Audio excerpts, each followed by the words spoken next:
Welcome to The Know, I'm Ashley Jenkins. And I'm Gus Sorola. Could Fallout be moving from the Commonwealth to the French Quarter? According to a new trademark, that might actually be the case. Fans discovered the trademark for Fallout New Orleans this morning, prompting some to wonder if we've got a new Fallout game coming sooner than we thought. Or just coming at all, which is great. The trademark for Fallout New Orleans was filed in Europe at the end of last week and is currently under examination by the European Union Intellectual Property Office. What's up with all these... That's a mouthful, man. Just like... What about the Supreme Council of Culture? Or Supreme Council might be the best one we've found so far. Good job, Iran. The actual trademark filing covers a number of classes and product lines. Most notably for gamers, though, is Class 9. Class 9, of course. We all know what Class 9 is. It's recorded content, computer software, and video game software. You know, the fact that it's going on in Europe, is it going to be confusing? Like, are they going to confuse it with Old Orleans? I mean, just straight up Orleans. Do we have to worry about that? The filing includes Class 16 as well, of course, which handles art posters, cartoon prints, and computer manuals. Of course it does. It's a wide range of stuff for one trademark application. Not considering all the bobbleheads we've got. And if any of you are super excited about Fallout New Orleans merch, the trademark is also associated with Class 25, which is reserved for clothing. Does that cover beads?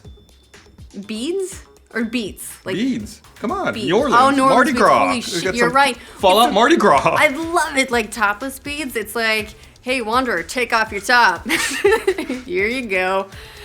So, you know, thinking about the important stuff. Until the application moves further along, the filer's information is hidden, so there's no confirmation that this was filed by Bethesda or their parent company ZeniMax, or, you know, if it's a hoax. Yeah, I mean, there's a real chance that it's just a fake trademark that could have been filed by literally anybody. I mean, the logo does look very quickly thrown together, but I mean, that's usually the case for fast-moving trademarks. However, it should be noted that trademarks aren't cheap. In general, it can cost around $1,000 per trademark, so that cost makes it a little bit less likely that someone would just do this for kicks, unless that person loves wasting money, which some people do. Yeah. How much did you spend on Star Citizen?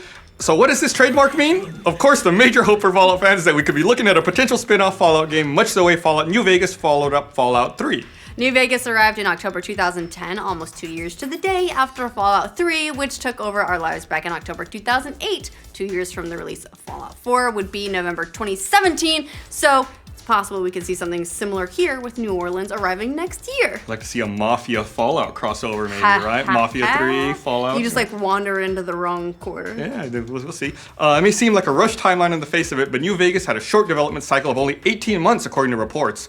August 2016 and November 2017 is 16 months, so it's not totally out of question in that regard. It's also not out of the question for development to have started sometime before the actual trademark was filed. As for whether or not it's too soon to be talking post-Fallout 4, we do have confirmation that Nuka World, coming later this month, is the final big DLC planned for Bethesda's Fallout 4.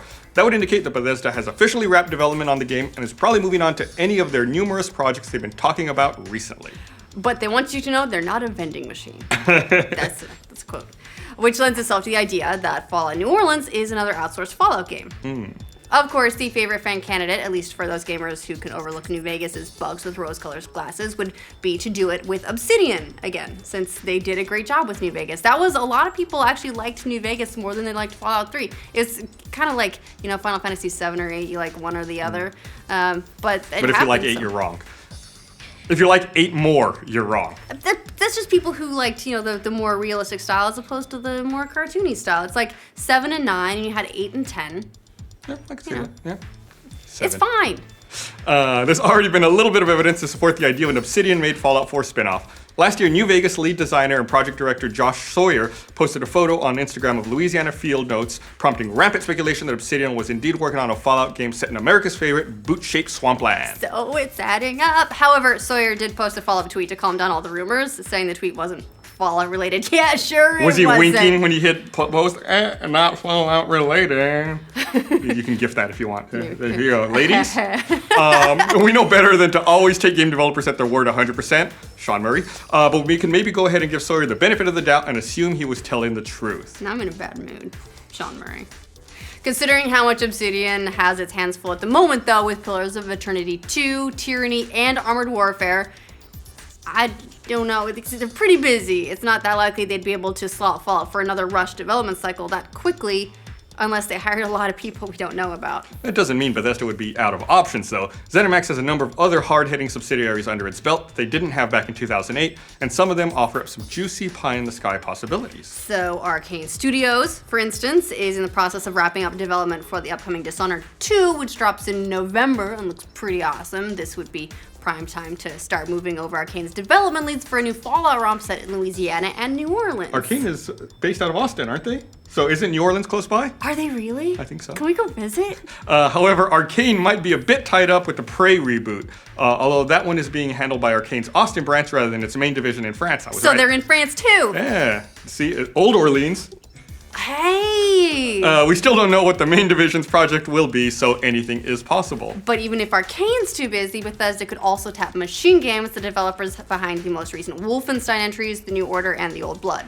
Their next project is also unconfirmed, but there's been a lot of speculation that it's another Wolfenstein game coming from that studio, which would make a lot of sense. Good and very successful games. Yeah. Why not?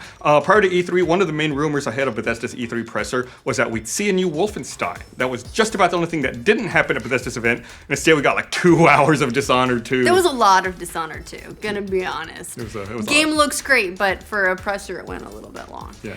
Pie-in-the-sky ideas aside, Bethesda could just tap a third-party developer like Obsidian altogether to tackle Fallout New Orleans, or we're on the wrong track, and this is just another one of the company's mobile games, which not complaining about because Fallout Shelter was awesome. Yeah. All their updates are sweet too. Back in December, Bethesda opened a studio in Montreal that will be tackling development for both mobile and console, so this could be a project meant for that team. And of course, there's also the possibility that's a placeholder trademark they're using just to protect a potential idea. We've seen that happen in the past when Rockstar trademarked Grand Theft Auto Bogota and Grand Theft Auto Sin City, which have not gone anywhere yet. But that we know of. you still have time. Still have time, Rockstar. That would, of course, be a sizable disappointment for fans hoping for a full-scale sequel or spin-off, but at the moment, hope is still alive that Fallout New Orleans may be the real deal. What do you guys think of the potential news of Fallout New Orleans? Let us know in the comments. For future updates on the Fallout universe, like this video and subscribe to The Know. I'm excited about it. New Orleans is just so wonderful visually, and given what they did with New Vegas, where they just took it, amped it up, and spun it and turned it on its head a little bit. Oh, God, the possibilities are great. You can feed people to alligators. Yeah, that'd be cool. Yeah, maybe you could have like Deathclaw alligators. Ratigators. Ratigators.